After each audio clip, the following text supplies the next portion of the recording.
მოგესალმებით, მივესალმებით ჩვენს მსმენელს, ეთერში ბოლნისის ხმა არის. შეგახსენებთ, რომ ბოლნისის ხმა პროექტ მისიხმის ფარგლებში ხორციელდება, რომლის მხარდამჭერია გერმანიის საგარეო საქმეთა სამინისტრო და DVV International. დღევანდელ გადაცემაში ვისაუბრებთ ქართველი ქალი აქტივისტების შესახებ.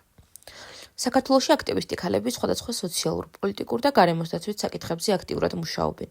ისინი ხშირად იბრძვიან ქალთა უფლებების, გენდერული თანასწორობის, ადამიანის უფლებების და სხვა მნიშვნელოვანი საკითხების დასაცავად. რამდენიმე ცნობილი აქტივისტი ქალი შეგვიძლია გავიხსენოთ.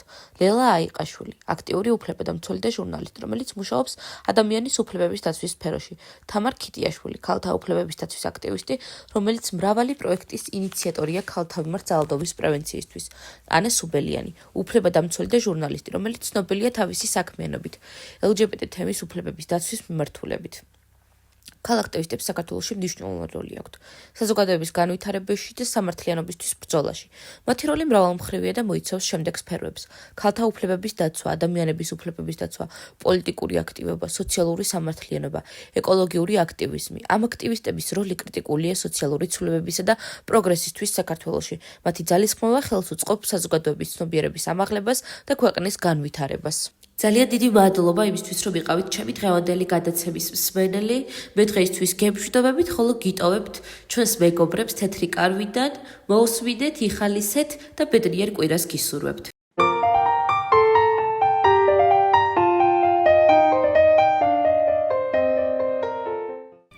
მეგობრებო, მოგესალმებით. დღეს თეთრკარავში შევიკრიბეთ სკოლის პედაგოგები არ გვეყოლება წამყვანი. რადგან დროისედაც მცირეა და პრობლემები უამრავი. მე დაწყებითის პედაგოგი გახლავართ და ხოლო ჩემს გულის ტკივილზე ვილაპარაკებ. ჩემი გადასაწყვეტი არ არის სამწუხარო, ბავშვს რომელიც სახელმძღვანელოთი შევასწავლოთ ესა თუ ის საგანი. ჩემი მოვალეობა იმ წიგნის სწავლებაა, რაც დამტკიცებულია განათლების სამინისტროს მიერ. მაგრამ გეკითხებით, რა გულით უნდა ავუხსნა გაკვეთილი და შევაყარო პატარებს ის, რაც თავად არ მომწონს და ყოველი ტექსტის მიმართ შინაგანი პროტესტი მაქვს. ძალიან ვთქვით მშობლებს, ბებიებს, ბაბუებს, გადახედეთ იმ წიგნებს, რითაც თქვენი შვილები განათლებას იღებდნენ და დაფიქრდით მოგწონთ, ან თუ მოგწონთ, რა ნიშნით მოგწონთ. იქნებ ჩვენს გავაგებინოთ. თუ წაიკითხავთ, ბევრი ფიქრი არ დაგჭირდებათ იმაზე, რომ თუნდაც პირველი წიგნი, რომლითაც პატარები მშობლიურ ლიტერატურას უნდა ეზიარონ, ახლოსაც ვერ მივა იაკობ გოგებაშვილის დედაენასთან. მაშინ რა ხდება? რატომ ვცვლით? თუ უკეთეს ვერაფერს ვთავაზობთ პატარებს. დაწყებითი სკოლა ხომ საძირკველია, რაზეც მერე უნდა დაშენდეს ყველაფერი. ძალიან გთხოვთ, ყველა მიფიქრეთ ამაზე, ეს მთელი ერის საზრუნავია და იქნებ გამოსავალი ერთად გამოვნახოთ. ნუ დაუსახიჭრებთ ბუნებას პატარებს. მერე ძალიან გვიან იქნება, ხომ გახსოვთ ყველას ჩვენი ბრძენი წინაპრები, რასაც გვეუბნებოდნენ.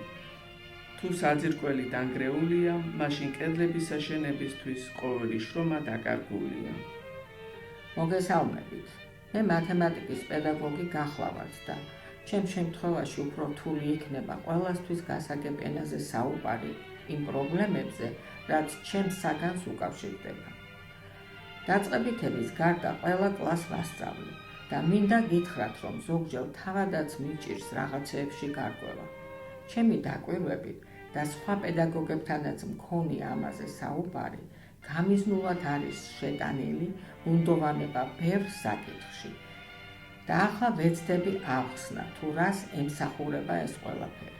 ჯერ ერთი, როცა მოსწავლეს უჭირს გაერკვეს ამოცანის შინაარსში და ვერ ხსნის მას დამოუკიდებლად, რამდენიმე შემთხვევის შემდეგ ის კარგავს თვითრწმენას, რომ მას არ აქვს უნარი დამოუკიდებლად დაძლიოს და შეისწავლოს საგანი.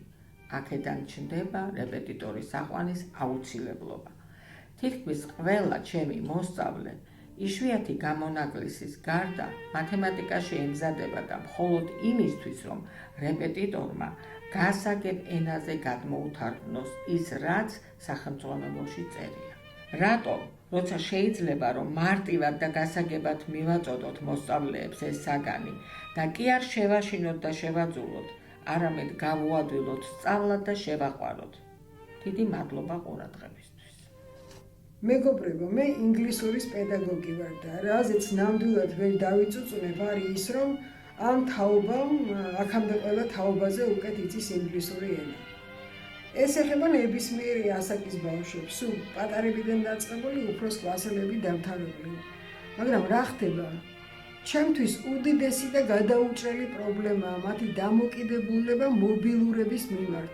ვერანაირად ვერ ვახერხებ მათი ყურადღების ბოლომდე მიპყრობას. განუწყვეტლივ ტელეფონში არიან თავჩარგულები და საერთოდ ამაზე მეტად არც არაფერი აინტერესებთ. ხან თხოვე, ხან გაუბრაზდი, ხან ჩამოვართვი, მაგრამ ვერაფერს გავხდი. ეს უკვე ვირუსივითაა, რომლის საწინააღმდეგო რაღაც შესაბამისი ვაქცინაა გამოსაგონებელი. არ მგონი ეს მარტო ჩემთან ხდებოდეს. იფიქრეთ ამ საკითხზე. ერთად ვიფიქროთ და იქნებ რამე გამოსავალიც ერთად გამოვნახოთ. თეთრ კარავს კი დიდი მადლობა ჩემგან, პედაგოგებისგან, რომ საშუალება მოგვეცა, სადმე მაინც დაგვეფიქსირებინა ჩვენი გულის ტკივილი. მომავალ შეხვედრამდე.